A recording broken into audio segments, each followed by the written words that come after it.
Hello everyone, good evening and welcome to the third session of the Futures Heritage online program.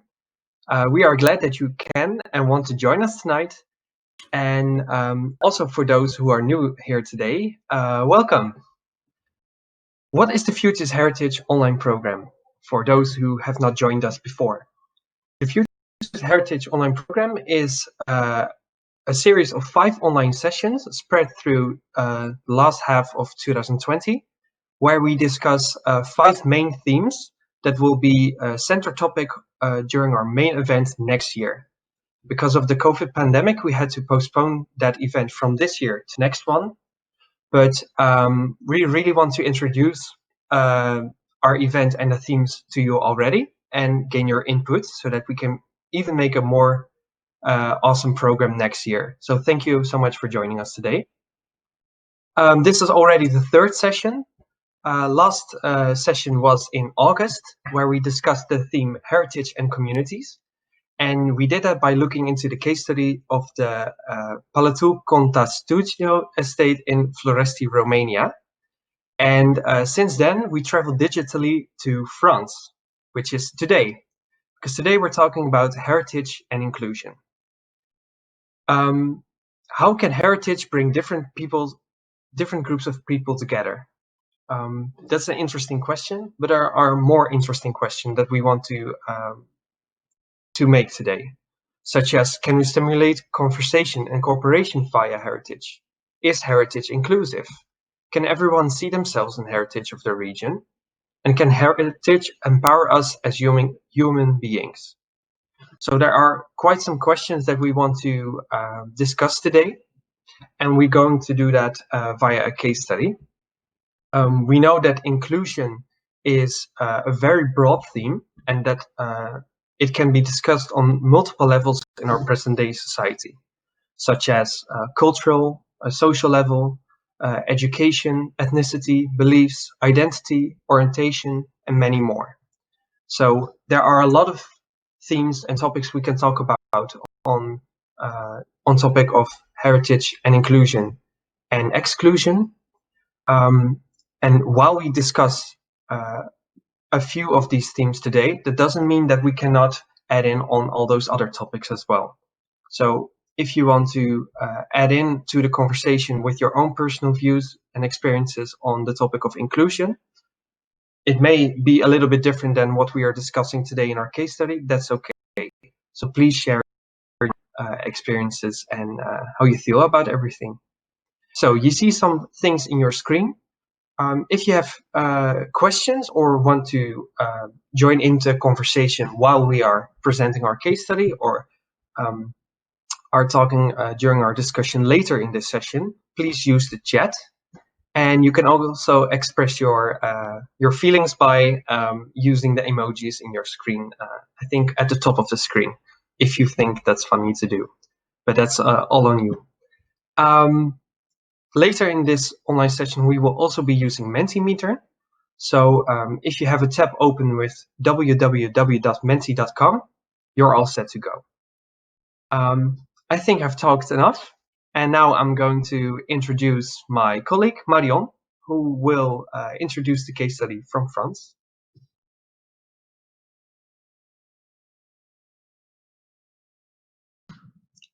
Hi everyone. So I'm Marion Clarec, I'm 26 and I am an historian. And today I will be the one presenting you this topic about the action specifically dedicated to reduce inequalities. Indeed, I am in charge of international exchanges and development in REMPART. REMPART is a French organization working with volunteers and associations to restore heritage. And not only REMPART works to restore heritage, but it also campaigns for an open access to heritage and to access to non-formal education for all. So to talk about it, we should have 4 points starting, but we will see. Yes, perfect. So we will start with what is a volunteer project, first of all. Then we'll see how Union Rempart, as a case study, let's focus on that, acts at the national level to favor inclusivity. And then we'll see how a local association can also implement action to promote social inclusion, intergenerational dialogue, but also develop intercultural competences. And so we will see that with the example of Association Cézon, which is in the west of France. I will tell you a lot about this example, but as Wouter told you, we will have also a Mentimeter session at the end, and you will be able to share with us your own solution and whatever you feel like to promote social and cultural inclusion. So let's start with volunteer actions. The first volunteer actions were organized by young people from Germany, France, Switzerland, and England 100 years ago today.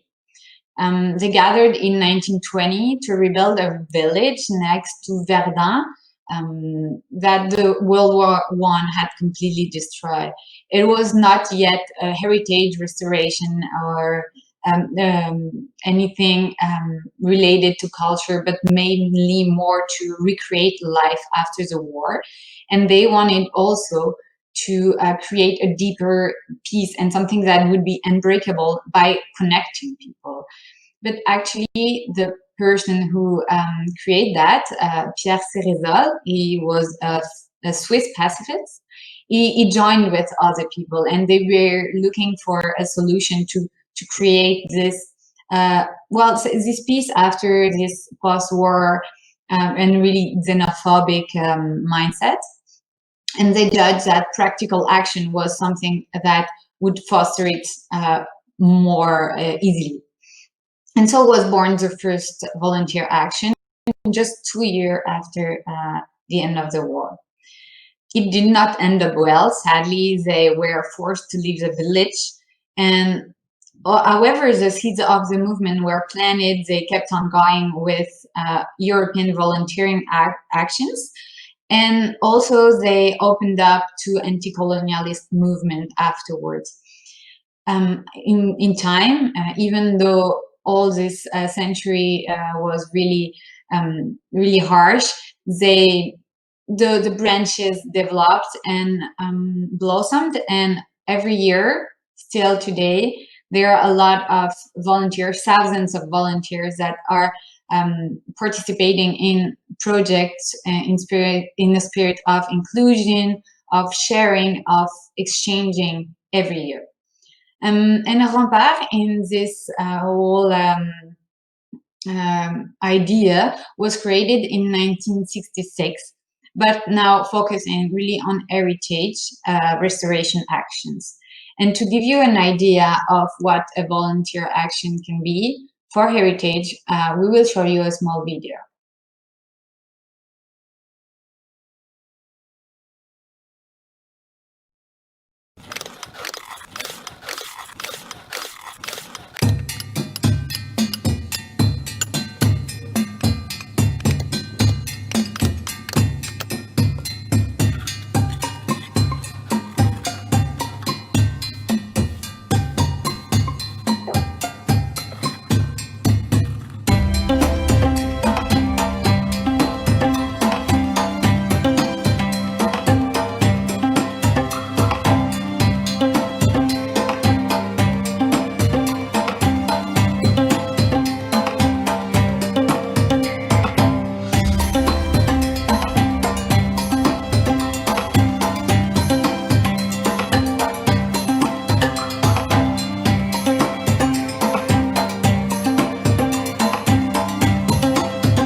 So as you could see in this video, and as I just told you before, REMPART is an NGO dedicated to heritage preservation and know-how transmission.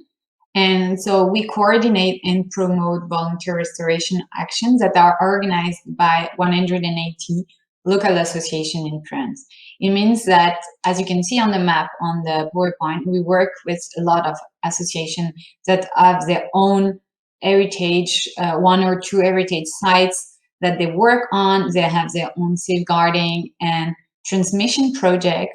But however, all of us believe that heritage can offer to people from different age, from different backgrounds, from different culture to meet, and that's something that they wouldn't do in any other places, and that some specific action should be set up to favor this inclusion, especially with people with less opportunities, or also to reduce generational and cultural barriers. At our national level, REMPART works to foster inclusion specifically with national actions that are implemented on these sites with the association. To give you only two examples, we developed a program called Patrimoine et Lien Social, literally heritage and social bond. And actually this program is co-built with social and professional inclusion organizations. We work with them to bring young people who neither have a job nor training and who are facing strong social or economic issues, sometimes issues with their families as well. And we want to help them go volunteering on site. Through these programs, they learn about heritage as an historical element, but also the related profession, and they can teach themselves new skills, they can discover their own capacities and develop their soft skills, such as working in a team, for instance. Even if some people actually find their vocation during a volunteer heritage project, the objective is not necessarily to train volunteers for heritage jobs. Heritage is the support to learn how to apprehend new working methods, to comply with professional rules and ethics, and also simply to enjoy how empowering the feeling of a work well done and done is. Another example of our national examples and programs that we implement would be the Erasmus's youth exchange. They are aiming at underlining the European unity and this heritage as a whole in Europe as well. And indeed, we just started this year a new heritage program with 15 European partners from 12 countries, and it will gather 240 young people from everywhere in Europe, and they will go together, not only work on heritage sites, but also live for almost 2 weeks together and exchange together, learn about local and European heritage. But we will talk a bit more deeply in a moment about this heritage Erasmus. On their heritage sites, our member associations, they implement inclusion actions. And sometimes they don't have the resources because they are themselves volunteers, but they're always eager to help.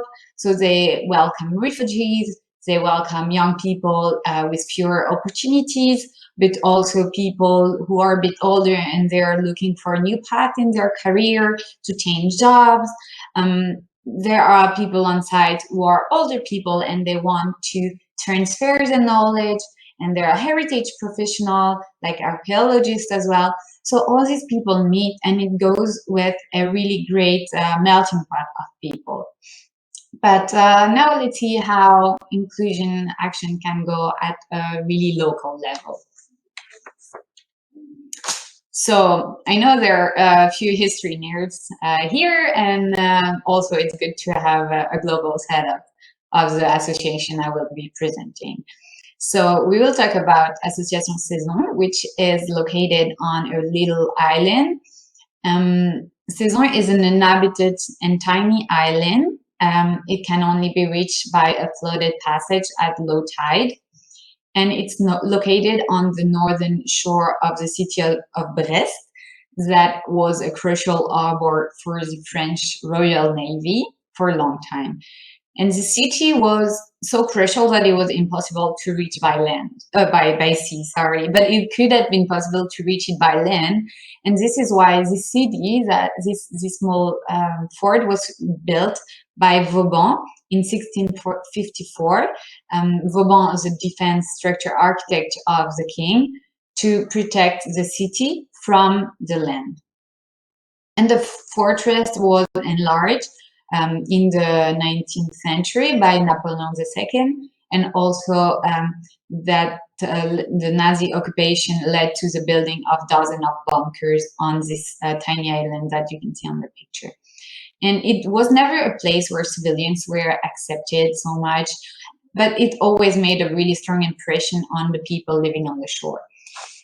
So this tiny island was bought by a person who wanted to open it up to the public. It, however, stayed in a kind of a sleep for quite a time. And in 2015, a new association made of local inhabitants woke up Cézon from its long sleep. The project took shape in a few months. For them, this place would be a place open to all. It would be a common good to be passed on to future generations.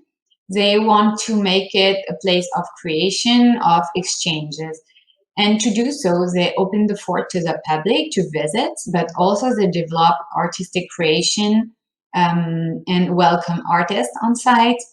But as you can see on the picture, they also started a process of historical research and organized safeguarding actions with local and also passing volunteers.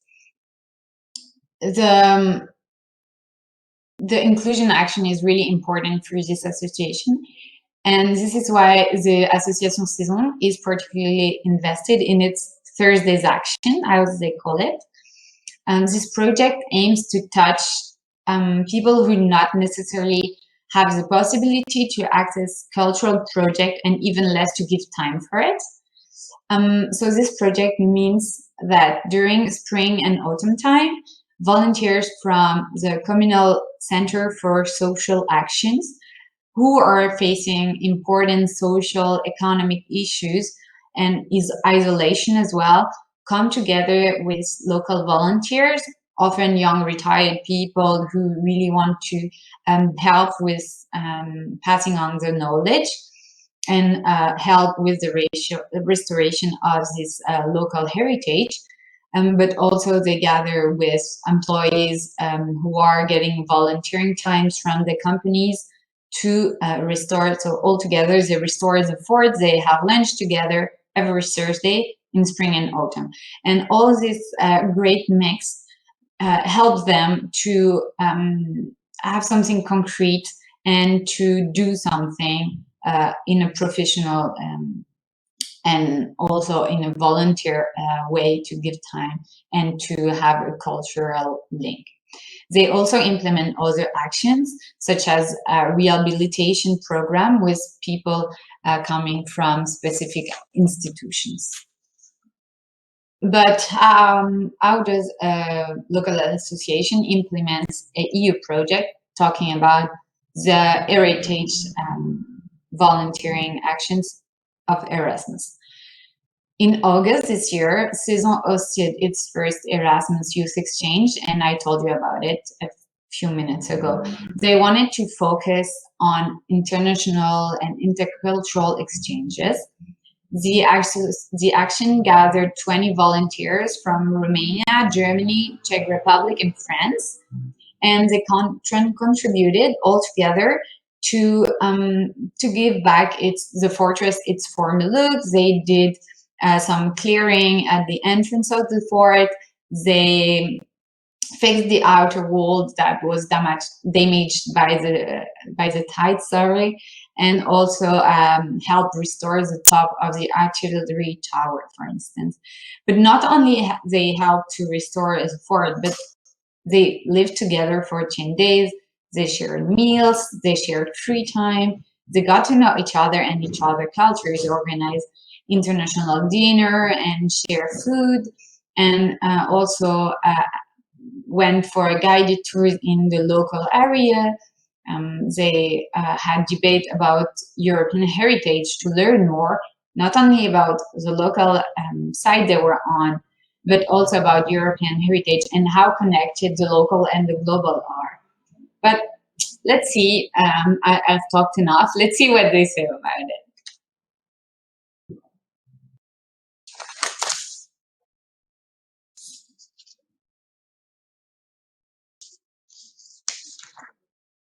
So hello, Hi, we are from Czech Republic. I'm from Prague, and my name is Tanya. I'm also from Prague and my name is Lida. And we are now in France for a season. And we came here, me, because I wanted to meet new people, know new things, and discover new culture. And be on an island, it's just amazing. So I wanted to help with the restoration of this magical place. I think I would never meet the same people as here, because first other countries, and also other major. I'm studying medicine, so like science, but the majority of people here are studying history and art, and it's really nice to see that even though we have like different interests or like goals, we can be like still be really good friends and have the same interest of the restoration here.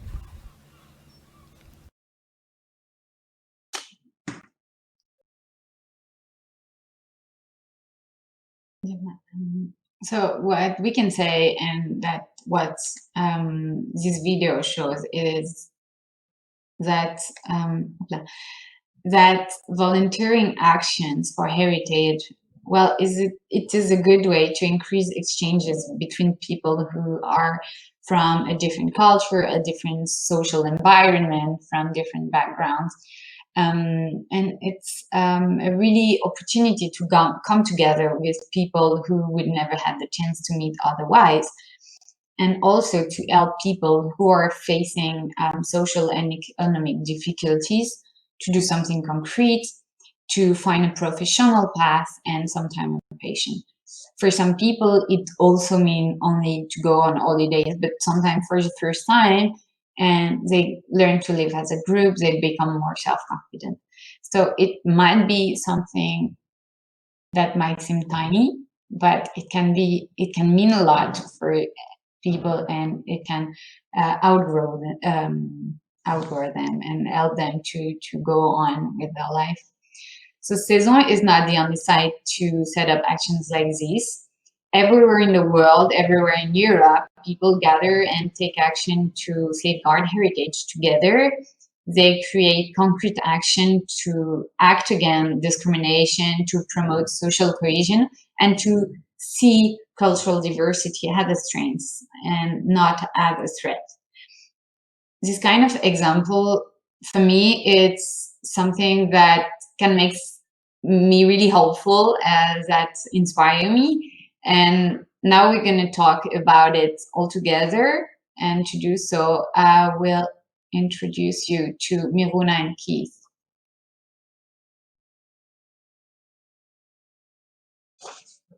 Hi. Hi. Hi, everyone. Hey, So guys. great to see you. So I guess I'm just going to quickly introduce myself. So I am Miruna. I am 27 years old. I'm Romanian, and I am a geographer turned into a heritage-loving historian. I am Kees. I'm 26 years old. I'm Dutch, and I'm Wouter's colleague at Erfgoed Gelderland. I'm a historian working in the heritage field. Okay, so we will to Mentimeters now. So you can switch on either your phone or another tab on your screen to go for the question. So the first question is completely related to what I've presented before, but also in general to any volunteering project. Have you yourself taken part in any volunteering project? To vote, if you cannot see, you go to menti.com and you use the code that is on the screen here.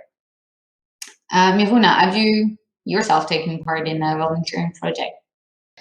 If you had asked me this question 5 years ago, I would have said no, because at the time I just didn't feel that my work in a volunteering project would have mattered, or I just didn't find a connection to any area in which I could have volunteered.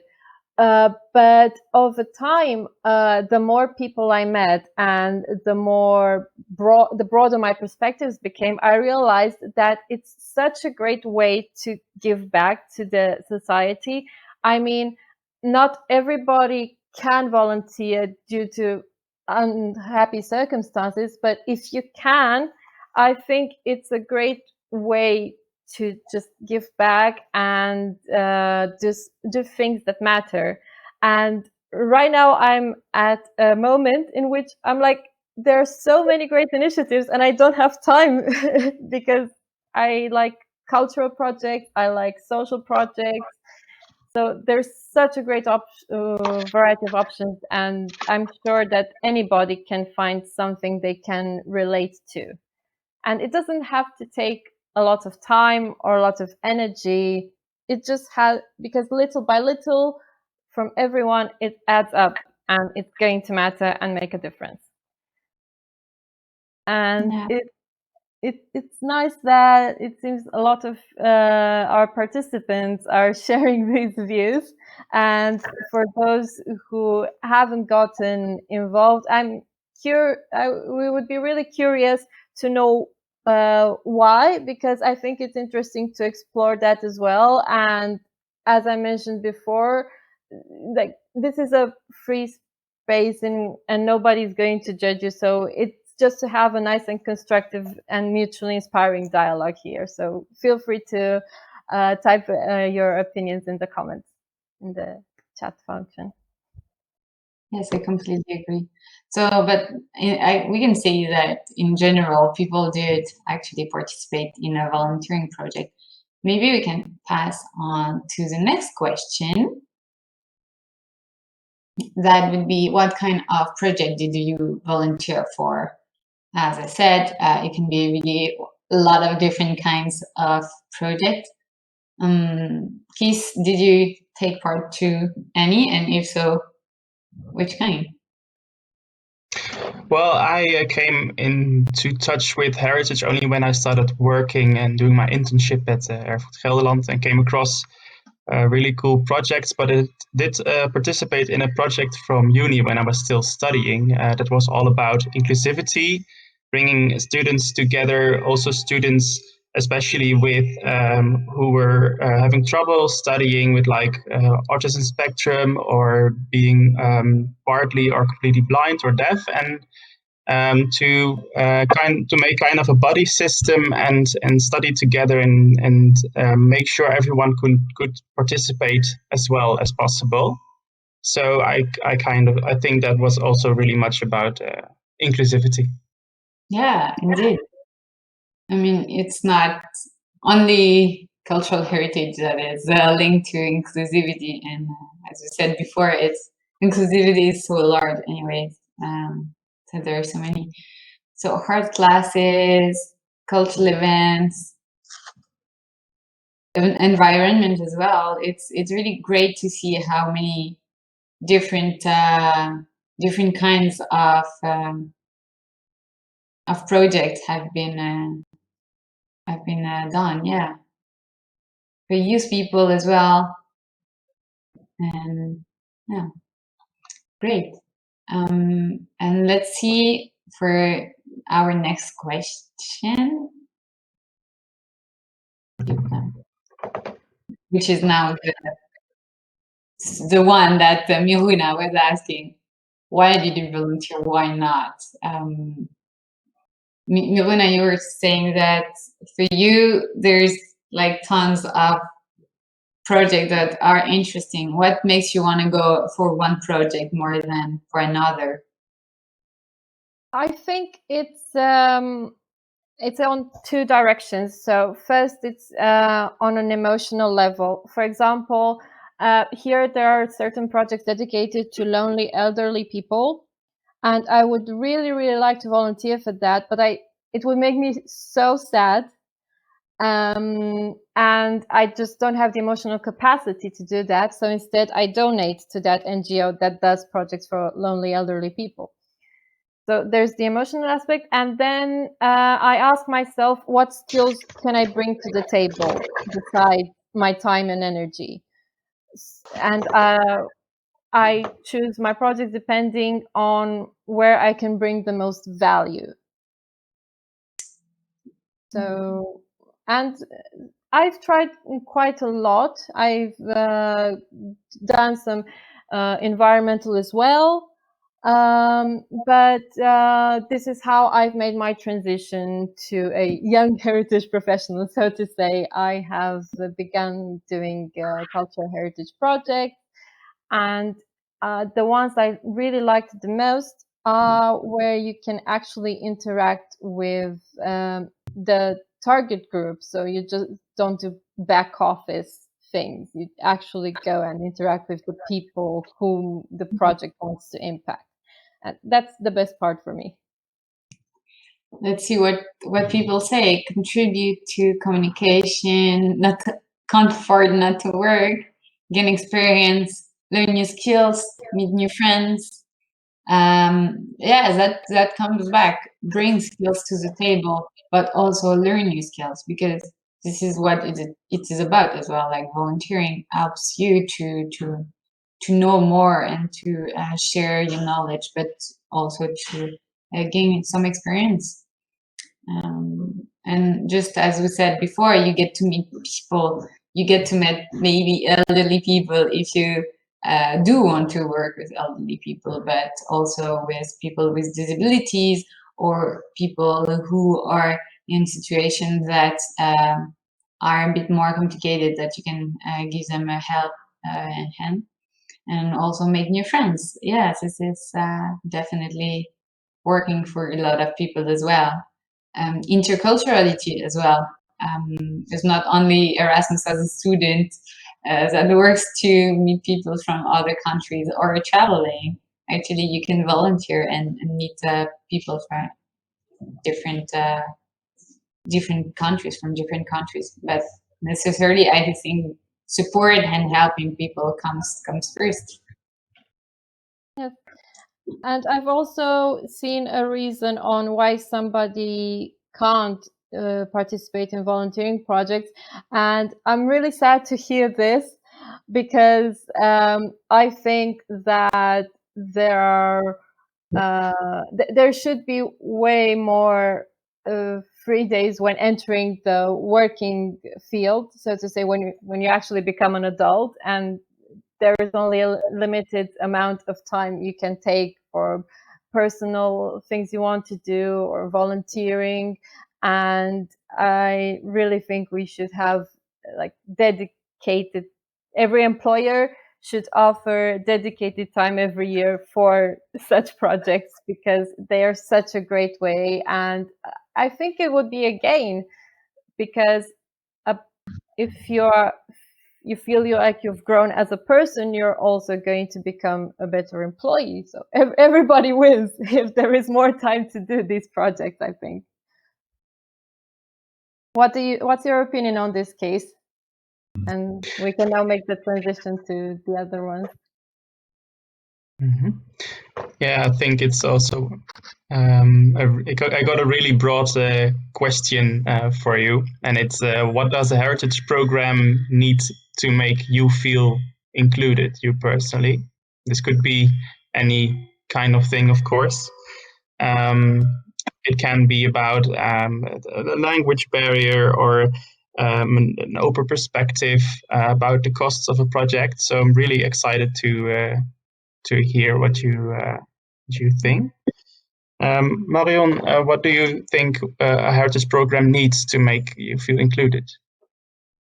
I've thought about it. I have to say, first, as you said, I think it should not be too expensive, because we should be able to take part. And sometimes, for instance, to talk about exhibitions, sometimes exhibitions that are really big shows and that are coming for in a city for a couple of months, they're really expensive. And I think it's a pity, even if they have prices that are different for people who are a bit maybe more excluded, or who don't have a job, or who are students, and this kind of thing is good. But yeah, I think the price is something that should be really taken into account if you want to include as many people as possible. Also, I think wording is important. I mean, I was also thinking in a perspective of an exhibition. Sometimes you go to an exhibition and well, it's already for some people hard to understand art or some architecture piece, and if the explanation that goes with is not clear, or is with complicated words and unnecessarily long explanation, then for me, I think it excludes people that would not have the education also. And not last but not least, and I will not go so much far in REMPART examples, but for me it's really important to practice, to be able to touch, to be able to try, to understand how something is made, how something is built. I think sometimes is as important as why it has been built. And just to get into the mind of people who created this cathedral, or who were living with these clothes. For instance, I remember an exhibition in the Victoria and Albert Museum in London, where you could try on the corset and the crinoline, just as they did in the 16th century or 17th century. And it's so much more, it shows you so much more of how much you could not breathe in these things than just looking at a portrait or something. So yeah, it's very important, these things, for me. Yeah, it's a lot of factors that have something to do with it, and it's really interesting what you said about wording. I actually followed a workshop called Words Matter a week ago, and that was also about how language can sometimes exclude certain groups of people, and it's very important to take notice of that and try to use wording that's accessible to everyone. I also see that in the comments. I also see age appropriate, yeah, of course, and that's and it's also, I see respect. I think it's very important, of course, that you have the feeling that you are welcome and that you are respected as you are, with your background, with what makes you you. Yeah. Okay, I can. Yeah. Yeah, and then can you remember a cultural or heritage-related event that made you feel empowered? Did you go to an event that inspired you or made you feel like we're doing this together? What are your experiences? And maybe, Miruna, have you participated in an event that made you feel inspired or empowered? I remember one of my first volunteering experiences. So the thing is, in Bucharest, in downtown Bucharest, there is a late 19th century mansion, which is really, really beautiful.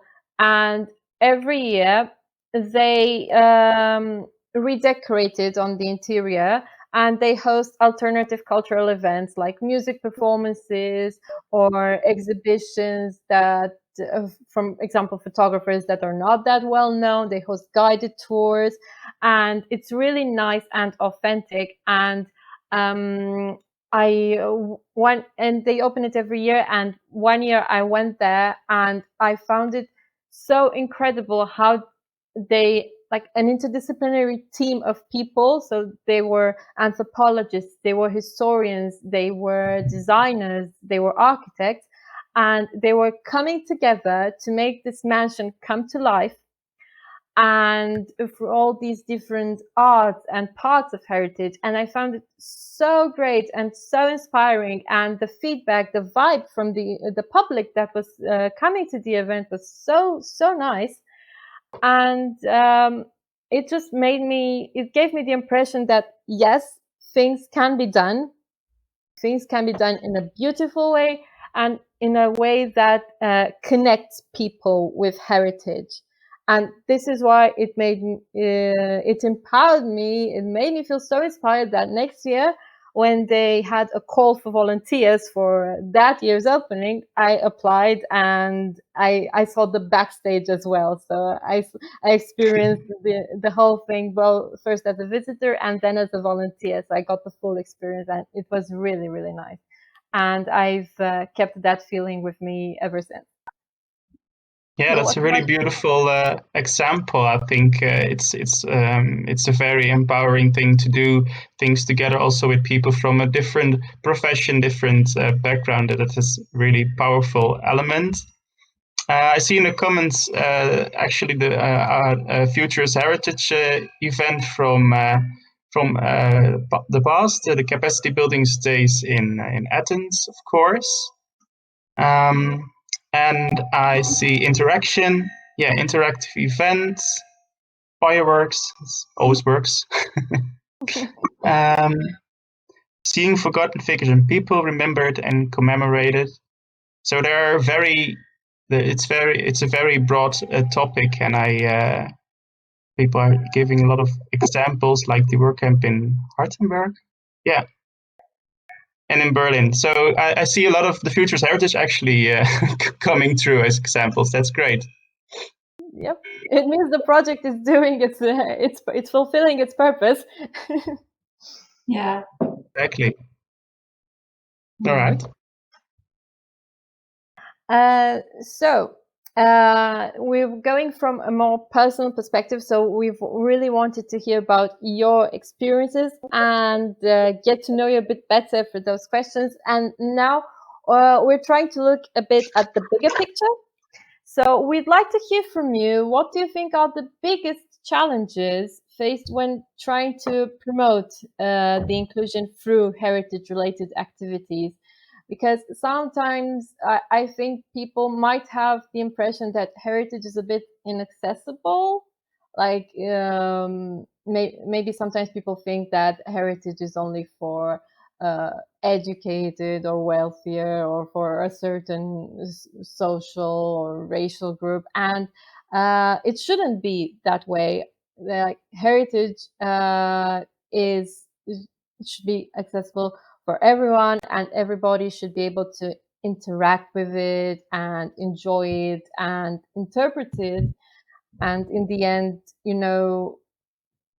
make your own personal heritage from what you experience on the outside. So I'm really curious to see what our participants are thinking of this as well. Okay, I see that exclusion for minorities. Oh, paperwork. That seems quite familiar.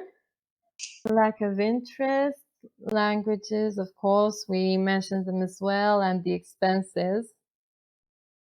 Hard work needed. Do you mean like physical work, or like related to? I'm really curious to see what the participant who mentioned hard work actually meant. Like if it's physical, or if it's like having to do a lot of, I don't know, management or paperwork or things like that.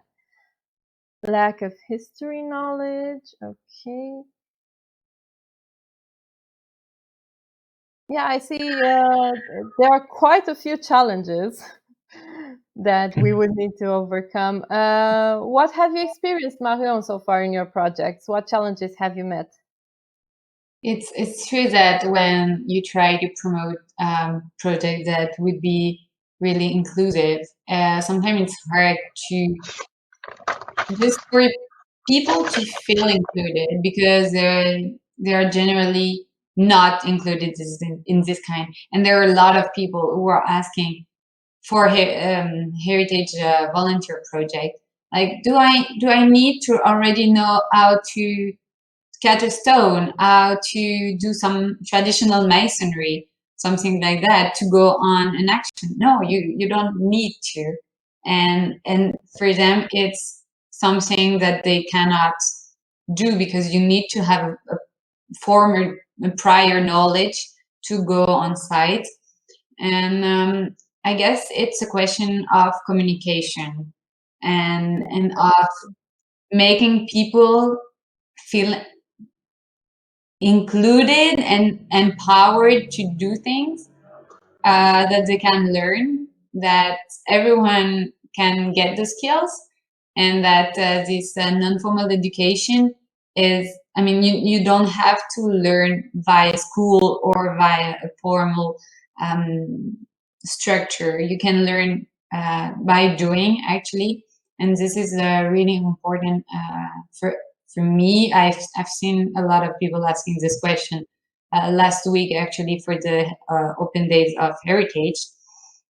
And also I've seen some points about the expenses, and it's true that it comes back to it when you create a volunteer action project. You want everyone to access it, but also you need to be able to welcome the volunteers, to actually buy the food, and to, like these little expenses for the association. But at the end, it can be a lot to spend 200 euros for someone to go for 2 weeks on a volunteer project, and also to go there, like physically. So both are really prior knowledge and expenses are something to work on, and they're trying to do it, but it's always something that can make people feel excluded. Yeah, and it's such a pity because so many people aren't given equal chances of becoming the best version of themselves, precisely because of these obstacles. And this is why I think that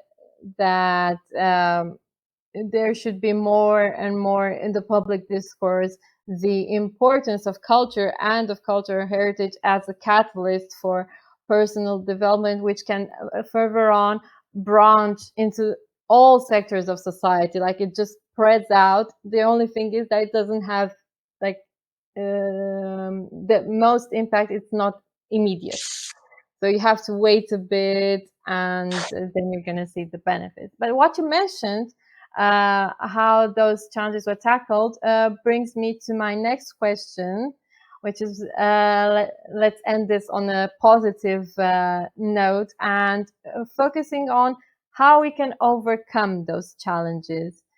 So Marion mentioned some approaches. Case, what have you encountered in your work? What solutions?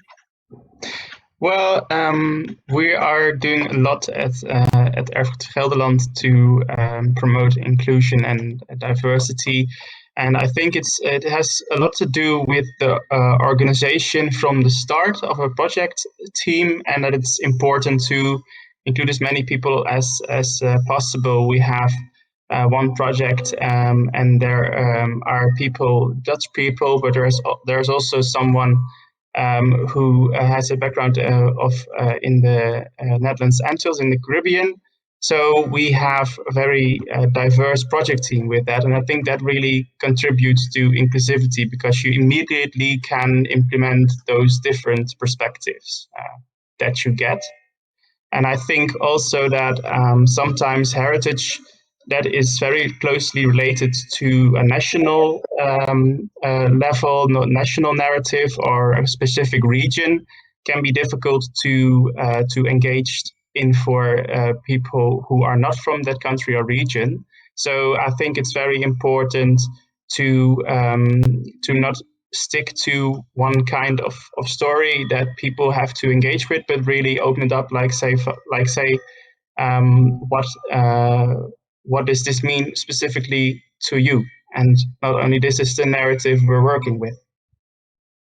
So actually making those people feel that their voice matters, right? And that what they Exactly. say actually has weight and impact later on. Exactly, yeah.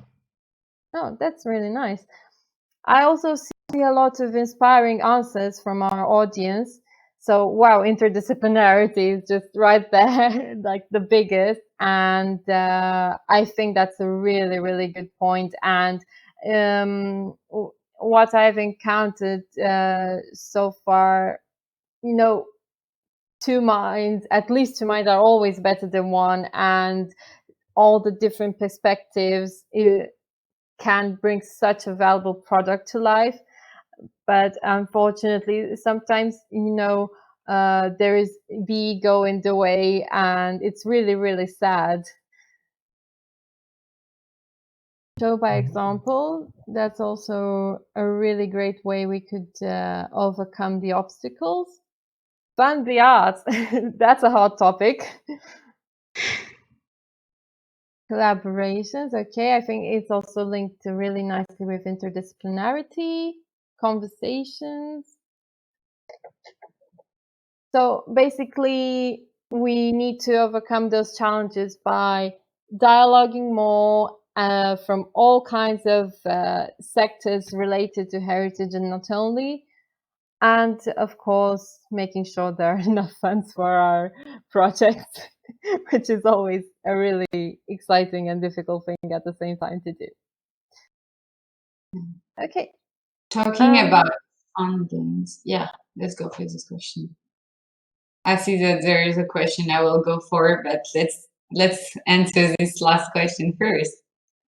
Yeah, I'm really curious to see how broad. Maybe right now we have some audience from further up north, because last time we had like all Europe, but the north part was missing.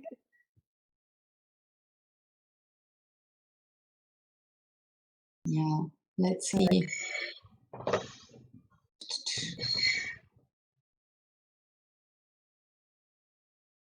So which country are you from?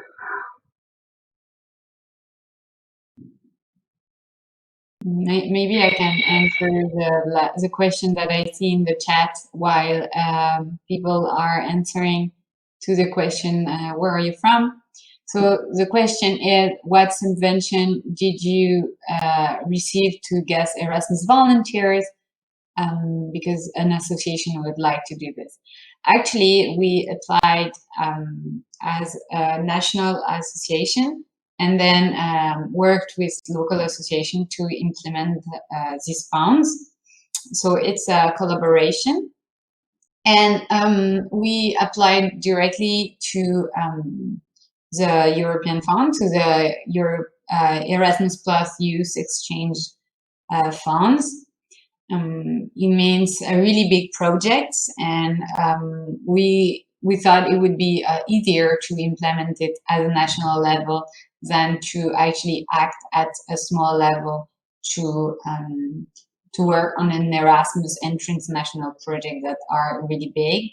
But necessarily you can actually have intercultural exchanges without these European funds, or at least without these Erasmus Plus youth as a really huge exchange.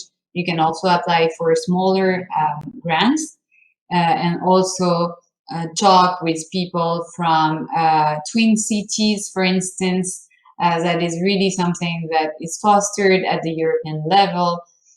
So there are a lot of means to get to know people and to work together. But if you are from REMPART, maybe we can talk about it directly on the phone at some point for the person for Caroline who asked the question. But yeah, it's a really good way to do so. And so let's see where people are from and where people are screening from. It's a bit more in the north. Diverse audience, I would say. Netherlands, Spain, France, Belgium. Good. We have to promote a little bit more in the north, no? Yeah. It's great. It's great to see where you guys are, and even if we cannot exchange directly as you could have done in Berlin or in Athens, it's really great to know a little more about you. We're going to have a great opportunity next year, hopefully, if the situation gets better, and we'll be able to have such nice events like the ones in Athens and Berlin again live. Okay, so all things considered, I would like to thank my colleagues for this wonderful discussion and for the lovely input from our audience. I hope it has been really nice for you as well, and that it has given you some food for thought and some inspiration, not only for cultural heritage, but that it has brought a bit of value to your life. And now I would like to give the floor to our colleague Aoife from Ireland, who is going to give us a tiny, tiny spoiler about the next session.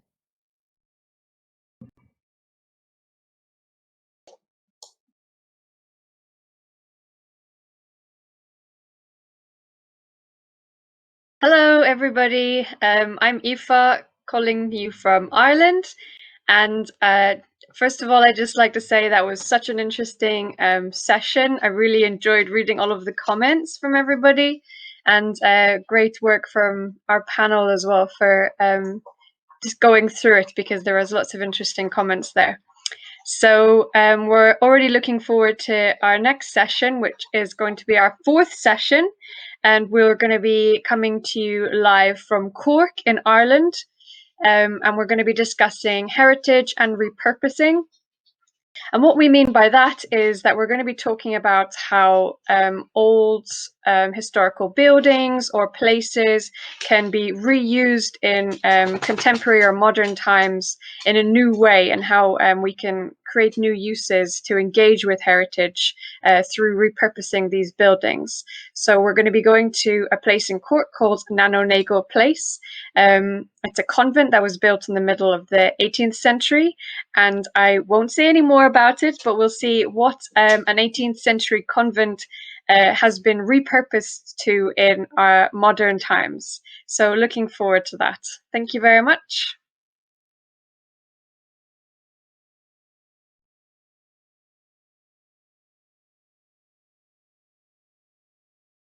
So it's me again. Hi, Wouter is here. I want to thank you all for joining our session today. As Aoife already said, we had, I think, a lot of interesting conversations during the discussion, but also a very interesting presentation of the case study from this week in France. And I think the next case study about repurposing in Ireland will be just as interesting as this one. I'd like to thank you all for joining us today. We have 2 more sessions to come. The first one will be about Ireland. That's the 4th session that will take place in early November. And we have a 5th session coming up in the end of November. So please stay tuned for that. Yeah, follow us on our socials to keep yourself posted on the latest news and the latest updates. And you can also check thefutureisheritage.com if you want to view this online session back or in a couple of days. The recording that we've made today will be available on the website as well. So on behalf of the project team, I would like to thank you so much for joining us tonight. And we will see you in November. So thank you and have a good evening.